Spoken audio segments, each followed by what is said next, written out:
Hello, thank you for joining me on this episode of the AW Confidential podcast. Every guest that has visited this podcast has left us with a gift. Often it's wisdom, advice, good energy, and positive vibes to help inspire us. Our guest today is an actor who has used his platform to promote positive energy and help others find their light. Actor Kevin Walton is known for his roles on Step Up Revolution and television series Burn Notice. Most recently, his fans can see him as Aaron Carter on hmm Tyler Perry's Sistas. Kevin, welcome, welcome, welcome. How are you? I am doing amazing. Thank you for having me. Thank you Thank for you that for intro. being here. I told you I needed a few minutes. I needed to roll out the red carpet. Appreciate So, that. so you are an actor, a writer, speaker, and I don't think a lot of people know, but you're also a transformation specialist. Is that right? Yes, indeed. Now, I know a little bit about transformations. I've had quite a few in my lifetime.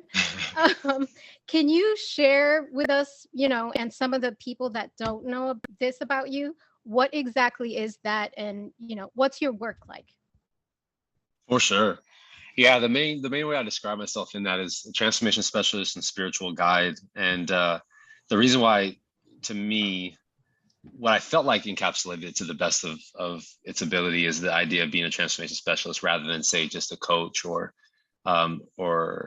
practitioner is that the idea of what I do and support and what it looks like is a way of um, guiding someone towards their greater embodiment.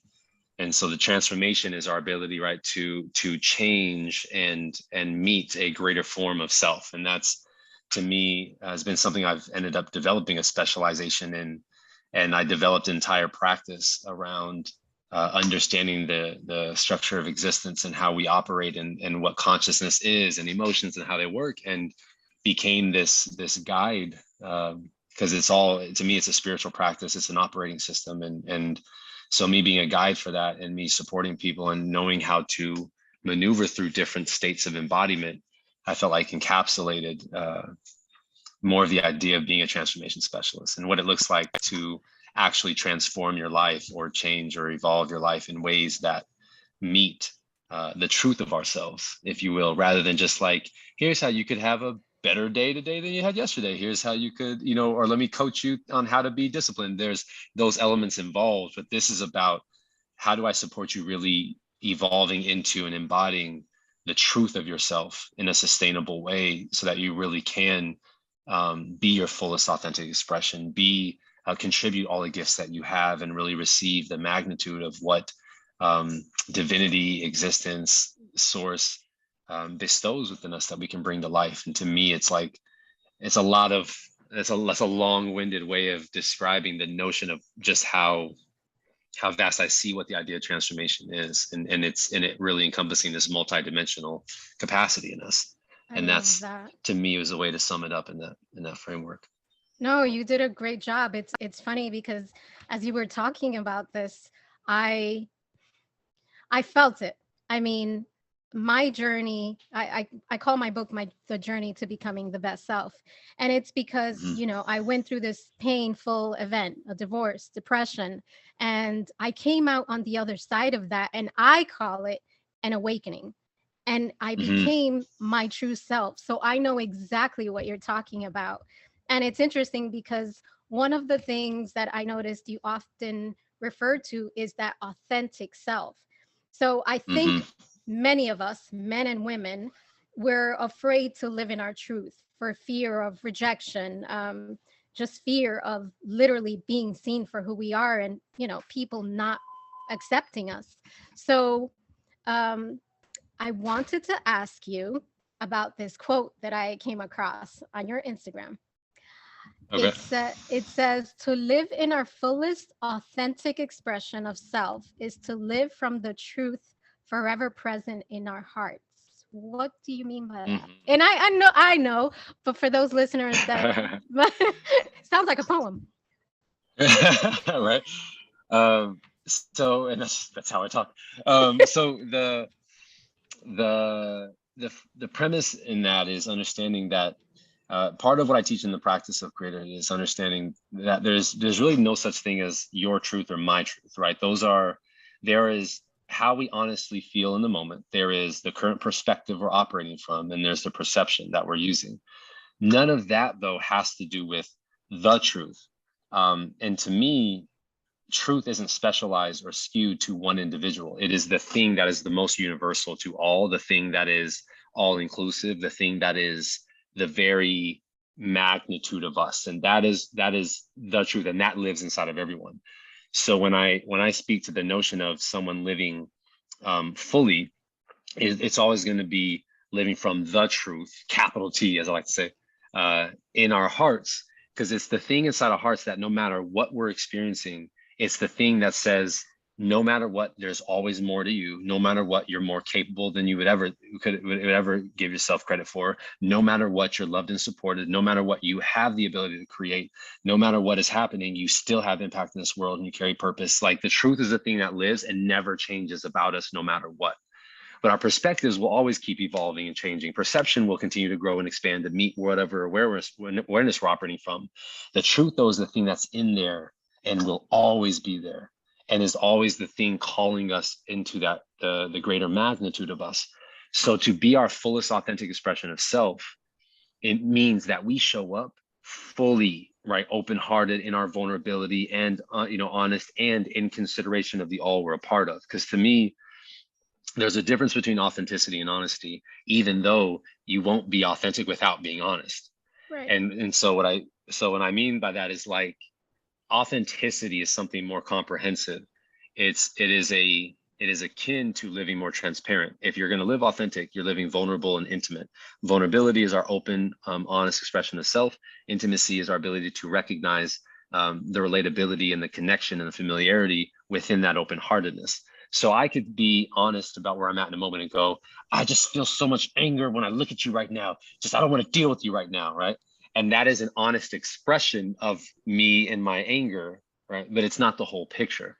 The whole picture, if I'm more authentic, would say, look, I'm feeling anger right now and I'm struggling to meet it. And right now I want to be with this so we can actually have a conversation and I can share something with you in your awareness so that we can either adjust something of how we approach each other or change whatever it is. And I want to take this moment, right? So authenticity is I'm being, and this is what I mean by full authentic expression. Because the one moment is I feel anger. Yes, right? And in this anger, I'm realizing these things. I'm recognizing this in our container, and I'm considerate of your well-being in the process. Authenticity encapsulates all of that, and the truth would encapsulate all of that, because the truth, again, isn't subjective. It wouldn't go, well, the truth only endows these people, the rest of them can fuck off. It's like that's not how the truth works, right? So Right. it's all inclusive. And so to me, being our fullest authentic expression of self stems from us being willing to live from the truth of the heart as we live from that space in us that says, it's not about sacrificing myself and it's not about being selfish, right? So it's not let me do everything I can for everyone else and not care about my well-being. And it's not let me only focus on my well-being and not worry, like can even consider anyone else. The sweet spot of life is the synergy of I have my role, other people have their roles in this world, and all of us together are doing something to magnify life experience greater than we would just do on our own. So, but if we're going to live synergistically, it means that we don't compromise one way or the other, and we don't discount one way or the other. It will always be, I'm going to make sure I take care of myself to further contribute all that I got to everything I'm a part of in this world. Man. And if you do the same, we're all rocking together and meet each other differently. And that's that full authentic expression of self with the truth in our hearts. I have to ask, when did you start this journey? Because I know for me, it took, I don't look it, but it took decades. So I'm curious, when did yours start? Yeah, I mean, I've been in this for a while. Like teaching, I've been now doing for over 10 years, like teaching, guiding, advising, all of that for over 10 years. And through this process, developing the practice has been a long time because I first consciously started around like 17, 18 to start exploring insights I was tapping into, and then starting reading books that could offer insights and to kind of I could soundboard and reference where I'm at. Because prior to all that, when I was younger, I'd had experiences I didn't know what to make of. I would tap into different visions and hear voices and have experiences that was just felt bigger than what I was thinking as Kevin. And I didn't know what to make of it because no one was talking about that in the 80s, in my space. Right. So I was like, whatever, I'll just keep living my life. But as I got older, it kept turning on, and I started recognizing there was something there. And then through different conversations, through certain books, it really opened up the realization that there was something there, and I consciously chose to dive in. And so through my 20s, there was a lot of exploration in this and a lot of inner conflict of the idea of who I thought I was in relation to these insights that were like undeniable, even if I wanted to deny it. And Can I ask and you a question? Would you call yeah, yourself an intuitive? for sure. But everyone is. They You just, think? some people are more, yeah, because intuition is standard in existence. We all have it.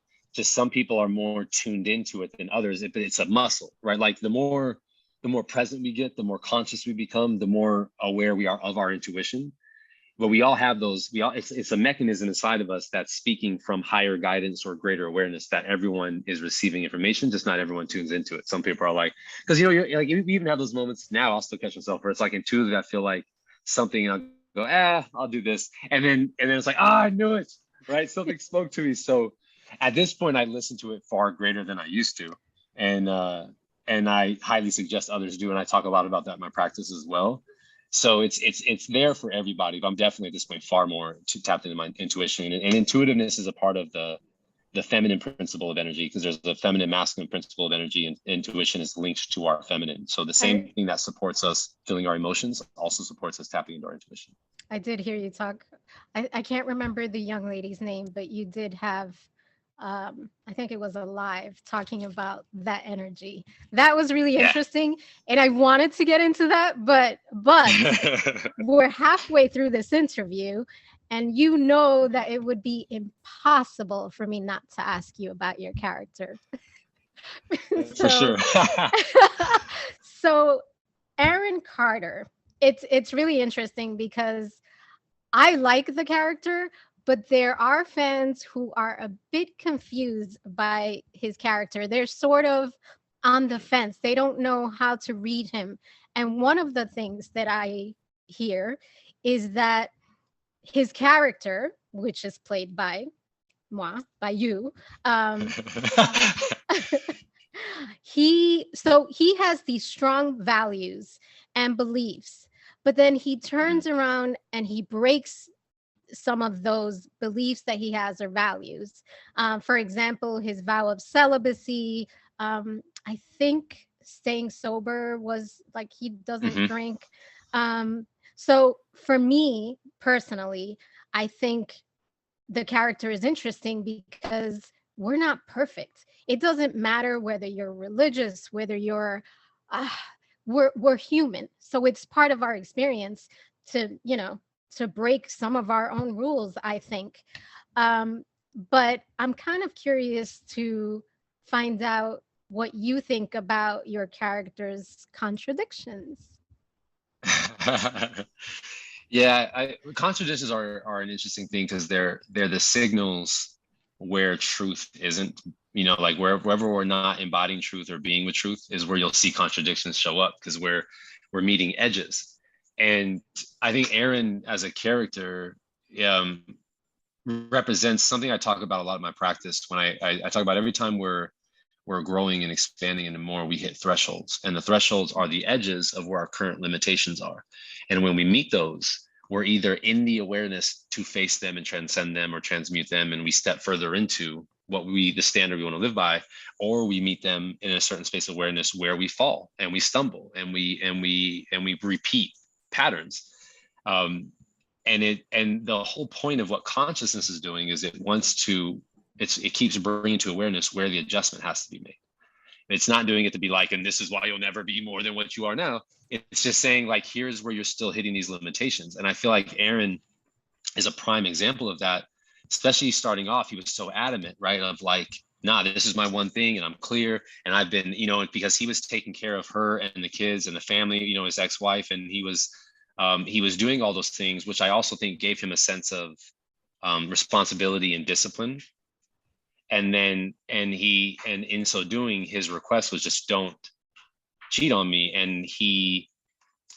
But also in being so adamant, he wasn't tuned into his emotions enough to also understand what he was doing in his adamancy. So like he was really apathetic to her, right? Like it was just like I had this one rule and I didn't do this and da da da da and da da da. He was so sure, and then she kills herself, and so now it's like, like there's shame and guilt in that for him. Did I was so clear, I didn't know she was gonna do that. And then he has these feelings that have come for Karen, because Karen's a space where he has immense interest, and there's an opportunity for him to explore him where he doesn't necessarily have to take care of everyone and clean up for them, but his drama, right, crossed over. Right. But I always felt like they had a solace, but he struggled with his emotions in that dynamic, which was obvious. He struggled in that process out of it. And I feel like that's what kept happening with him, where he wants to honor his path with God. He wants to honor his standards. And it's clear he has no idea how to process certain emotions. And that's what happens with us in the human experiences. It's not so much that being human means we automatically stumble, or that because whenever we're acting less, that means we're just human. Because or being a human is evolved. We could be as dope as everything as a human, as much as we can be sloppy and messy. I think we're just in the human experience. It's the exploration of how to evolve that way, right? So can I continue to maintain these standards even when I hit my edges, even when I face my fears, even when these emotions come up? And I think what people have seen is they're genuinely looking at a man who actually wants to do the correct thing. He wants to be as best he could possibly be, and prides himself on it, and also doesn't know how to process certain emotions of guilt and shame and sadness. And part of sticking straight and not drinking was in that dynamic he had. And now that that's happened, it's like there's no fail safe, and he stumbled on it. And even in stumbling, he has the wherewithal to be like, man, I gotta catch this. So it's not like he spiraled too far out of reach. Right. But he still hit those edges where he had to own, like, yeah, I'm out of integrity here. These are contradictions to what I'm saying, and I have to meet those. And so it's that way. It's not like we don't want to give anyone a pass when they're out of integrity, and I don't want Aaron to have a pass either. And it's just a recognition that he does still have things to work on and meet. Like, he's not a perfect person. Even though the system of life is set up perfectly, we all are on the journey of meeting the edges of self. And I think he's a great reflection of that, because it also shows that I find it interesting that because he's still considered a decent guy, but because he's a decent guy, there's still questions on whether that's true or not. And right. It's like, and I can understand that, because most people are living life like, I don't trust nothing. I'm telling you, I have my daughter's, she's almost 19, and we watched together. And she's like, Mom, there's something about him. I don't like him. I'm like, what is the problem? He's flawed. He's not perfect. She's like, I don't know. He's off. Like, so I and during your reunion, I heard a couple of people say, well, no, I don't really like him. There's something about him. Like, I don't know. I just think everyone is flawed. And I like the fact that, Tyler Perry is showing all these, different, it's almost so many different versions of the men that we know, present company included. So to spin it in a positive way, has there been anything that you've actually learned from this character? I would say, like his adamancy at the beginning reflected a lot about the assertiveness and the command that masculine embodiment represents. So both masculine as the principle of energy, and me as an embodied masculine, meaning male, living life, if I'm going to be masculine led, that command, that adamancy, that assertiveness, that leadership, that take on is things I've done in my life in other areas. And I want to be even sharper, even more sustainable, even greater with that, because I can see in obvious areas of my life where that isn't the case. And I felt like early on that was great for him, while also through his experience realizing the importance of compassion and consideration of others. So like, don't be so assertive you're rigid and inconsiderate of another person. And also to be I think I love his and which and this will come up in season 4, so I'm not gonna like give too much of this away. But like I feel like in season 4, he there's gonna be a lot that reveals just how much he does care and how dedicated he is, and his dedication and devotion is such a great reminder for me, because I would love to operate in that capacity of spaces where I feel like I can clean that up a little bit in my life. And I think there's certain things he reflects in that. And then the other side of it is just like me as a human is way more emotionally mature than he is in certain spaces. I'm like, it's a reminder, keep making sure you stay in tune with your emotions, dude, so we can process things and make different decisions in relation to shit. But there's correlations too, because I stopped drinking alcohol like actually 12 years ago now, and I haven't drank alcohol since. And that was a conscious decision for me to stop, because as I was getting older and I was drinking, it was like I would just, I had noticed that the drunker I got, the more things would change in me. I'd become a different person. I realized a lot about the nature of what alcohol reveals in people. They say So it like reveals the the truth. wanting to stay clean. Is that true? Well, so what I say, what's interesting, I know, because people do say that because it lowers inhibitions, but what it actually does, it's not so much say just the truth, but going back to the difference between like authenticity and honesty. What I've realized as a pattern in alcohol, and I see this with everyone for different reasons, and I don't think I've ever seen this particular reference in a study. I share it a lot when I teach, is that alcohol is it's an ego booster. So what it does is it reveals things you don't let yourself feel on a regular basis. So if you have anger and you don't feel it and process it properly, you'll drink and you'll be an angry drunk. Anger will come up like that. If you're someone that is more reserved and you don't let yourself get all bubbly and happy, you'll be a happy drunk, right? If you're someone who hasn't, and loose. If you're someone who hasn't processed like sadness and shame, you'll drink like, I don't know why I do this in my life, right? Like it just magnifies. My brain is like, I'm having fireworks. I mean, legit. What you're saying is really accurate. It's not something we think about. We don't, yeah, exactly. It's not something, but I've seen, like, I just noticed that, and it was clear for me, like, and then when I did my first 48-hour juice fast, it was such clarity in my mind and clarity in my body. I was like, yo, anything that's not reflective of this, I'm done with. And I stopped drinking. And I'd also kind of like started getting into a bunch of unnecessary things when I drank. And then I had even stopped smoking weed a couple years prior to that, because I felt like my creativity would shut down in that space of energy rather than open up. Where I've had friends where I have friends where it's the opposite for them, right? Where they're like, let's smoke and get more creative. And I see that, and that will end up becoming a hindrance, because there's still a belief that you have to have that to create more. But because I naturally function in the space of like cosmos and multidimensional and what we can do and how to flow, that I don't have to have anything to support that. If I do something, then I feel like it completely shifts my state. And that's what happened with music, where I was smoking, it was like, and then I was like, okay, done with that. Anything that's shutting that off, I'm done with. And that, so the fact that I stopped doing those things to live in greater clarity myself opened up a whole new world for me. So I think I understand that aspect of Aaron, of being like, I'm clean from this, because he used it as an escape in those things.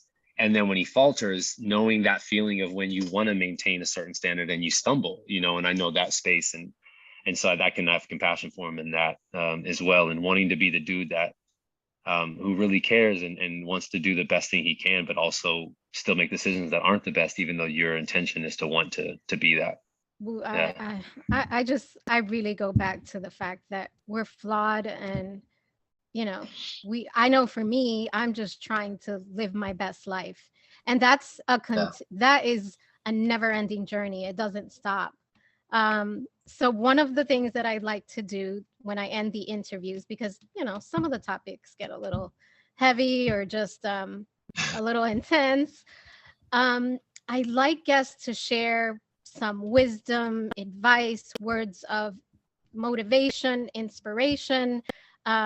So what advice would you share with listeners seeking transformation or looking to live an authentic existence?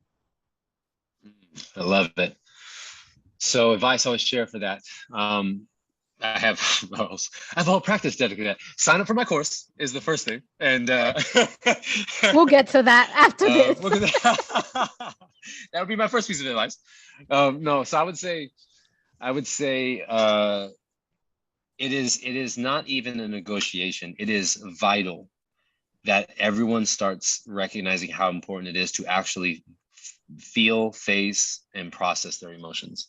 It's like not even a question at this point. It's we are recognizing the historical impacts of suppressing our emotions over centuries.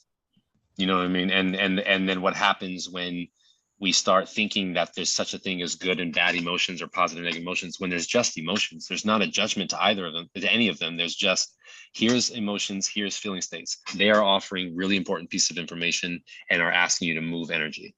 If we can be with that, we will evolve as a species. So being able to know that your feeling states and your emotions are not something to run from, feel those so you actually can have a stronger relationship with yourself and know how to identify how you feel. Like someone goes, yo, what are you feeling right now? Gonna be honest, I feel anger or sadness or No, you're guilt always get, or, no, I'm okay. I'm good. I'm yeah, I'm fine. fine. I I'm stopped fine. doing Yeah, that.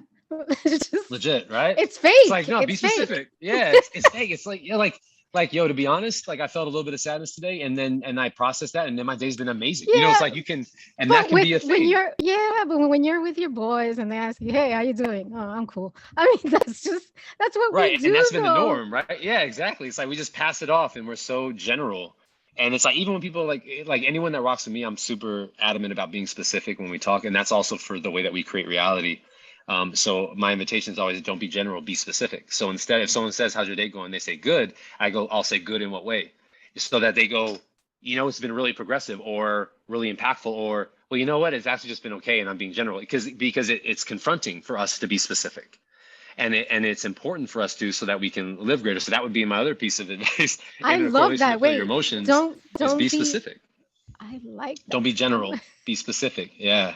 But there's there's that can backfire because sometimes you don't want like a full paragraph, and some and there are people that just go on and on and on. You're Right. like, Well, okay. but see, being specific doesn't mean being what's the word I'm looking for? Like doesn't denote oversharing, right? It's Okay, like that, being specific is I really feel like I got a lot done today, and I feel accomplished in that regard. And I also realize there's a couple things I overlooked, and I'm still being okay with when I feel like I don't actually finish the things I say I want to do. Right. The end. I okay. want to be like, well, at 2:45 p.m. I did this, and then I felt this way. It's like even though there are spaces for that for very specific reasons. Um, in general, it's just knowing how to identify something specifically, and I think that's an important thing because it gives us a chance to be more aware of ourselves. If because that, like, part of what I teach in the practice in emotional intelligence is your ability to identify an emotion and a feeling state and how to do that like immediately. And if we, because most people don't, they'll be like, oh, so I go, what's the feeling? And they're like, I don't know, it's like this and this. And I go, okay, so then and then I have to like guide them into how to identify the feeling. So if we can get used to being willing to be honest with ourselves about how we're feeling, we get better at identifying where we're at in our lives. And if we get more specific about the things we want to experience in our lives, we channel creative energy better. And that means we'll be more authentic because we're sharing more specifically from the heart of ourselves and more truthful in a way that honors us and everything around us. And I think that's the other thing is um, to be more authentic in communication is to want to see more harmony and awareness, to be more curious in our conversations, more attentive and curious, and to be more deliberate with our intentions. Those things included, you'll be operating way more authentic than you've ever have. Thank you so much. I mean, you've given us so much. I can talk to you for hours. Um, I mean, when you start picking apart the pieces, there's just so Mhm. much to the topic.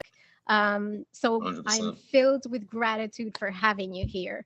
Can you please tell our listeners how to find you? Go. Now you can. I'm cueing you in. So you can get me on. Yeah, right. So I'm mostly on Instagram as a social media platform. I haven't been on Facebook in forever. I'm probably got a ton of messages and I'm not on Facebook. So Instagram is the way you can rock with me. At Source Radiance is my Instagram. I also have our Light Beings community and Light Beings ministry. That group is on Instagram as at the Light Beings. And then in that, on the bio of my profile, you can check out the link to the course that I teach, which is called CIT, Creatorhood Initiate Training. And it's like my public offering of guidance and teaching of the practice of creatorhood. And then my website still being updated, Lightbeing's website still being updated. So there's also that. And I will post things when we have that available for everybody. I see that Yvette bounced out, might have been her Wi-Fi. So now you're just here with me in this container.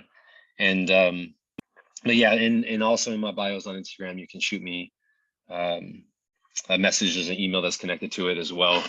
And YouTube, Source Radiance, Twitter, Source Radiance. I'm on that as well. And eventually I'll get TikTok popping. Those are ways you guys can touch base with me. And I guess that's where we're at. So thank you all for tuning in today. We'll see if Yvette hops on while I'm still here. And if not, it's been an honor. Thank you all for tuning in. It's been an honor. Yvette, thank you for inviting me to share, for those beautiful questions also. And yeah, may you all thrive, and may you find this helpful enough for you to keep stepping in the greater magnitude of you on your journey. That's all I would ever intend for this. All right, y'all. I'm gonna check you later. Oh, look, she just hopped on. I was about to check off. She just hopped on. She's back. She's back. Okay, sorry about that. Technical difficulties. Tell our listeners how they can find you. So to reiterate, it's at Source Radiance on Instagram is my personal. At the Light Beings is our Light Beings Instagram page. And Light Beings is the ministry, the community, the group that I teach a lot of things out of. And I have YouTube, Twitter, and I'm going to get TikTok popping eventually. Those things, you can all find me at Source Radiance. And if you click on the links in the bios, and either you can get to the landing page of the Creatorhood Initiate Training, which is my public offering of the practice of creatorhood for people to take online. And there will be an in-person version of it available later in the year. And websites are still being updated, so I'm not going to send anyone to those yet as we get that cleaned up. So hit me up on them on those platforms, and we'd love to have you rock with us on this journey. So thank you. And thank you for this space. Thank you. I appreciate you. I'm grateful for your time here. Listeners, we have had the most amazing conversation about self-awareness, authentic expression with Kevin Walton. Thank you so much.